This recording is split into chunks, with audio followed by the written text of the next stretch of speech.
Welcome to the Entrepreneur Podcast, where we take a look inside the lives of the accomplished and successful businessmen and women. We'll get up close and personal with the founders of booming startups. So lean in and prepare to carry away something to skyrocket your own business. Please subscribe to our show and do leave us a review. It means a lot to us. Now, here's your host, Rajiv. Hey listeners, welcome to the Entrepreneur Talk Show. I am your host Rajiv Unikrishnan, and this is the show where we talk about entrepreneurship and speak to great founders, entrepreneurs and investors. Today I have with us Sudhanshu Tiwari, founder of Rewards.sg. Welcome Sudhanshu. Calling me in. All right. Just a brief intro. So Rewards provides technology solutions to boost employee engagement and corporate wellness. And it has been at the forefront of digitization of HR services in Singapore with their products mPerks and Flabulous. Sudhanshu has over a decade of experience producing and managing applications across web and mobile platforms for large-scale banking institutions such as Credit Suisse, JP Morgan, and Royal Bank of Scotland. Again, welcome to the show, Sudhanshu. Do fill in the gaps, if any, and do let us know what's going on in your world today. Rewards has a very exciting last year. We started our journey 3 years back, but last year has been particularly exciting because we managed to expand our product suite. We have 3 products which we offer to our clients now, and we set up our offices in Dubai and Malaysia. Malaysia is still in its very early stages, but Dubai has really shaped up very well by now. Great. And as we announced last week, we have partnered with Benefit One, which is a billion-dollar company in the similar space as Fringe Benefits in Japan. They have around 8 million users in Japan, and they have come on board as one of our strategic investors. So they plan to invest in us all the way, support all our expansion plans across Asia Pac region outside Japan. So yeah, so lot has happened this year. It's one of we are very happy how we are ending 2016. Great. So before I get into product business, first, any passions outside of work? I think as startup founders, your company tends to eat up all your life. But for me, I think apart from work, I try to spend as much time with my little one. I have a 3-year-old daughter, so Great. I think that's what my weekends are all about. Because So coming to the product, so what inspired the idea for Rewards? The idea for Rewards, actually, the problem came from my co-founder, Nicole, who's my co-founder as well as my better half. Okay. So when both of us were in banking, then she was doing a lot of HR-related work. She was in the recruitment, and then she was into the employee engagement space, exactly the kind of, exactly where Rewards dabbles in. So that's where she was finding it, that the whole employee engagement, corporate wellness, very manually managed. There is room for technology innovation in that space. Companies are putting a lot of manpower in these areas with lack of products. So I think she proposed from what she was doing on day-to-day basis that that we can improve. And I, coming from the technology background, I thought, okay, well, let's put our heads together, and you lay down the problem statement, and I'll build it. And that's how Reward started. And she quit her job in Credit to run the company full time first, when I was in my evenings building the products with a bunch of developers, till it reached a stage that both of us quit. I also quit and joined her. Great. So what would the vision be for the company? Vision for our company is currently we are quite deep into employee engagement, corporate wellness. So this is the area where we there are not many players who provide the kind of products which we are giving to the HR, especially to medium to large sized organizations. So we'll continue to build our expertise in this space, continue to launch more products, and Southeast Asia is going to be a Southeast Asia as well as Middle East. These are the two areas where we'll continue to focus on. And we'd like to be the market leader in this space of employee benefits and corporate wellness. So that's our vision for next 5 years. Great.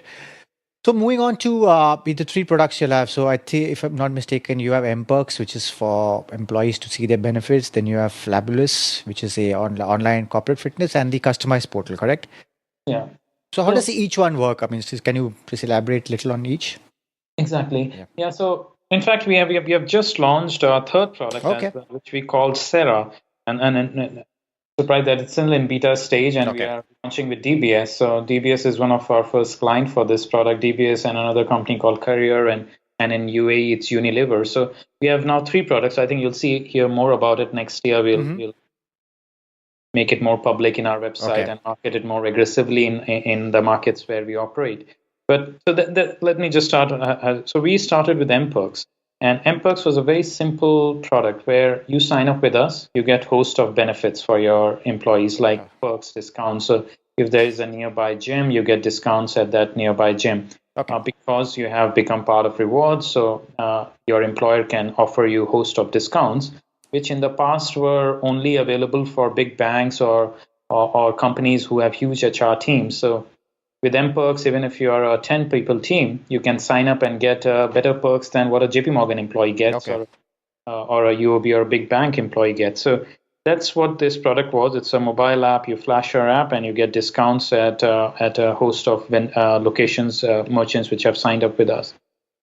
This was our entry into this employee benefits and employee engagement space. And as we got to know our clients more, we realized there's a lot more we can do in this space. So next area, especially in Singapore, ended up being corporate wellness for us, where we were seeing the same. Our clients were very concerned about the health and wellness of their employees. Like they were spending a lot of corporate wellness dollars on a budget on doing health screening, organizing manual challenges, lose weight challenges, get fit challenges, and to manage all of that and seeing how it will actually return on investment on all the time and dollars they have spent. They didn't have any tool to manage everything.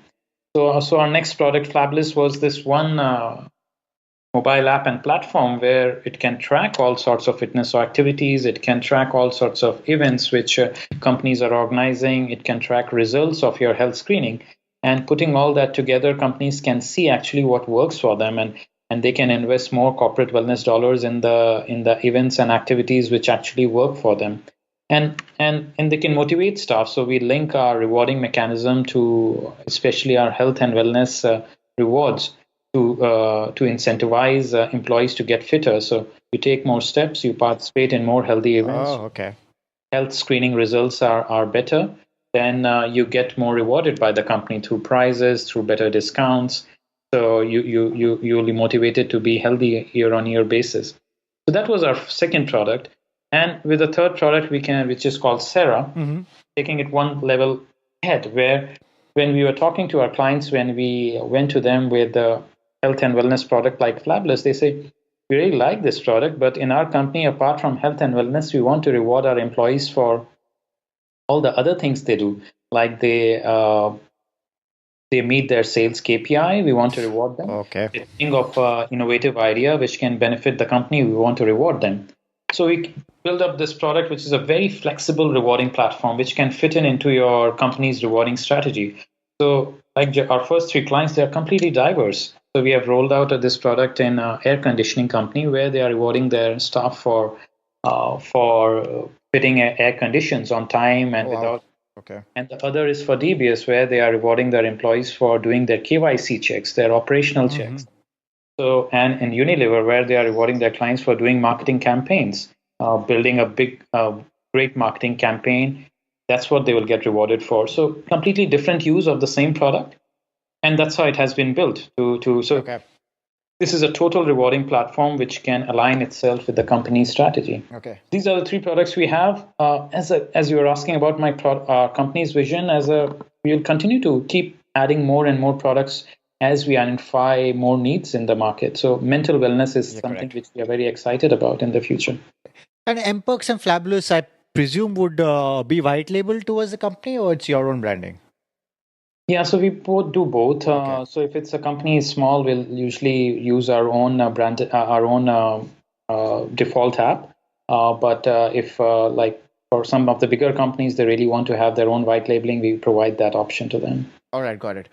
So your growth, I mean, your clients, you've got pretty big names. Was it tough getting the first client for MPerks, or you all had your current network which help out? No, obviously, it definitely is for any company getting that first client on board, getting that first vendor on board. Vendor on board is a big challenge. Correct. I mean, and like with a lot of startups, it's a very chicken and egg situation. You cannot build a great product with a lot of vendors if you don't have clients. In our case, especially, we needed to have good vendors on board, but they will ask who is using your product. Correct. So first 6 months was almost like a challenge like that, and I remember in 2013 when we started, and by mid of 2013 we were ready to back up. It's not happening. We cannot. Okay. In a next situation, and then somehow we got NUHS, which was our first client. We somehow managed to convince them to use it, and they already had their vendors, a lot of partners they had, and they were just struggling to manage them, and they were struggling to provide a platform to manage all of it. So we came up with the technology which helped them. In return, they provided us a lot of vendors. They gave us 7,000 user base, and that got the ball rolling. Okay. So your revenue is like a per user subscription, or is it company wise? So mostly it is per user subscription, but on top of it, for all the white labeling, and now with the points, people buy points from us. We charge commission on that. So there are a few revenue streams. We charge revenue for vendors for coming for our events, as well as for selling their merchandise to our products. So most of the revenue still is from subscription, but our significant revenue stream is now building with our new products which sell points to the customers, as well as from the vendors. Right. And how has the growth been beyond expectations?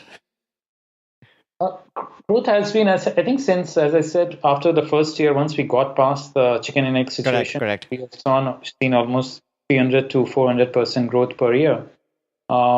Next year is really looking very exciting. I think we should target around 600 to 700% growth now that so far we were all bootstrapping, so we have to be efficient in our resource and capital usage. But now with the backing from Benefit One, we can really market ourselves very aggressively. Great. So coming to the investment, so we all have got the investment from Benefit One. Primary use is going to be marketing and expansion? Pretty much, yeah. I mean, the product we already have quite mature. So it's increasing our reach in the current markets where we operate. So get ourselves named really up and there with all the HR forums in the existing markets and the events, and reach out to all our potential clients and in the current markets, as well as set up shop in some of the new markets. So Malaysia, we have just started with two clients we have there, and that's where we can really expand. As well as there are 3 or 4 other markets which we are in discussion with Benefit One, which we should be targeting in Asia. Okay. So moving on, I mean, the ecosystem for starting up in Singapore is, excellent. But did you all face any challenges in starting up?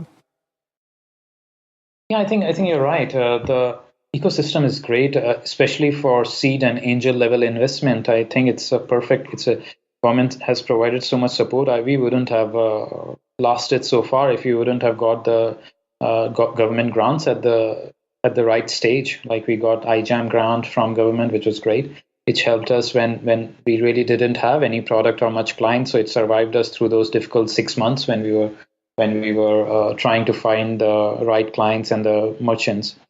So that helped. And then after that, once you go past that seed stage through grants, the angel investor pool is also pretty good. So through our network, and as well as the network connected by our incubator, it was easy to raise angel investment. So we reached that stage. I think the difficult area in Singapore ends up being raising big Series A and Series rounds, because at that stage, if as a company you have not scaled up, then you don't attract VC funding, or you are not in the right market, or right. Like for us, we are not in the e-commerce or the fintech, which are a hot favorite of the. And you're not in a market like India where you cannot scale so much. Yeah, you cannot scale. So that you have to prove yourself very quickly that you can take the product from here and launch in Southeast Asia, and that's the strategy we use. So, I mean, you have been through many various corporate jobs. So, when did you know that that was it and you were meant to get into entrepreneurship? That's a good question. I think at some stage I looked at my boss's boss and I realized that I don't want that job. And that pretty much set it up for me that and I'm not in the right organization, right career. This is not the right career for me. So, and plus there's always that there was that very strong interest in building something from scratch. I had seen, and that probably is also a part of the ecosystem. Some of my friends have successfully or unsuccessfully gone through this startup grind, which really motivated me. I think the kind of learning and the challenge which a startup brings was not what I was finding. I think corporate life had its share of challenges, but after a while, I was not finding it as challenging as something of my own. Yeah, that's true. That's true. So over time, who has inspired you over time? Over time, who has inspired me? Yeah. Some of my friends, I was saying. So, my close friend and buddy from my hometown in India. Okay. He's the founder of this company called Simplistic or Rotimatic. You may have probably. Oh heard yeah, of course. Yep. So Rishi is one of my classmates, and when I was mentioning earlier that this was the second startup, so I saw what it takes. So he was one of the inspirations for me that this can be done. Like when you see somebody as close and they can turn it around, you feel the inspiration there. Yes, of course. And other than that, I think it's also there are some leadership. Like even when I was in a bank, there were some leaders which I found was very inspirational in the way they organize and the way they manage 500, 1,000 people organizations. So trying to do that from bottoms up was another inspiration to be a leader for a small startup and growing it to a larger stage is something which inspired me personally that I should. If I can be a leader like that, then yeah, it will something will motivate me day in, day out. Great. And what would you say some of the best advice you've received over time?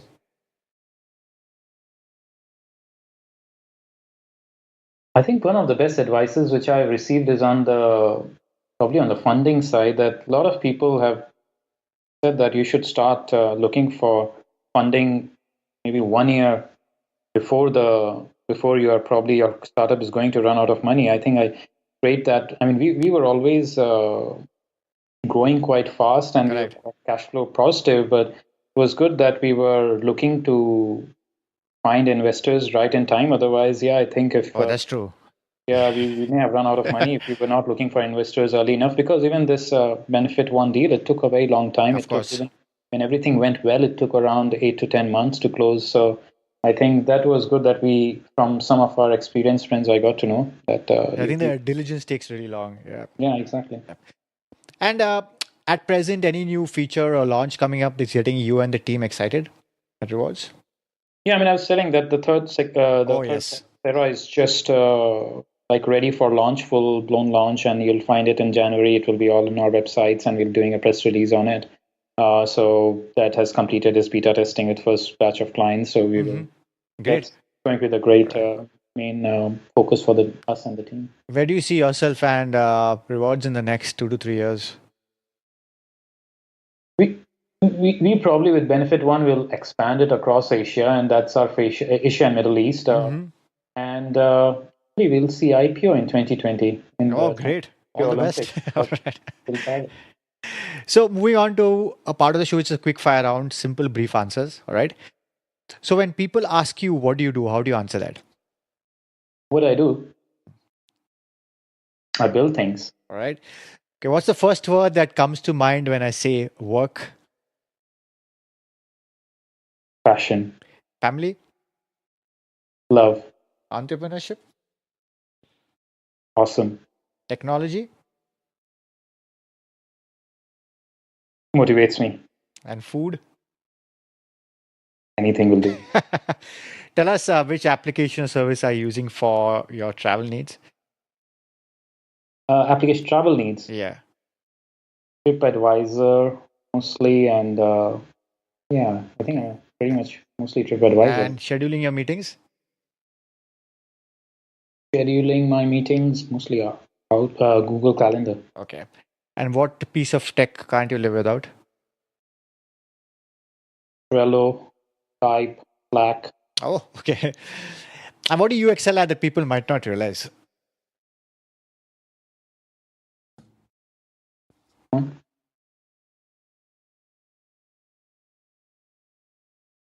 But I'm a funny person. Okay. All right. And your favorite city globally? My favorite city. Yes. Is that what you asked? Yes, favorite city. That's right. But London, for some personal reasons, Amsterdam. Oh, great. Great. Bruges.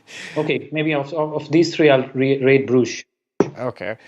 And finally, one last thought or piece of advice that you want to give our listeners.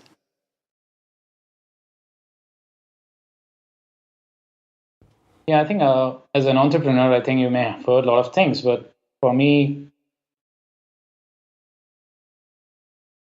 I think if something is very obvious to you, then just go for it. Like I think I was saying earlier that if you don't like your boss's boss, quit your job. All right. And please let our listeners know how they can reach you and also rewards. Sorry, I lost you there. I couldn't hear you. Please let our listeners know how they can reach you and also rewards. Yeah, you can reach me at Sudhanshu@rewards.ag. Feel free to drop me a message. All right. Again, Sudhanshu, thanks for taking the time to talk to us and inspiring our listeners to start their own ventures, and all the very best at building rewards. Thank you, Rajiv. Thanks for your time. All right. Do visit rewards with a z.sg and visit us at theasianentrepreneur.com to get the show notes, and please subscribe to our show on all the platforms and leave a review on your thoughts about the show. Thank you. Thank you for listening, and please subscribe to the show so you don't miss an episode. In the meantime, head over to theasianentrepreneur.com and check out show notes and other information to motivate you in your entrepreneurial endeavors.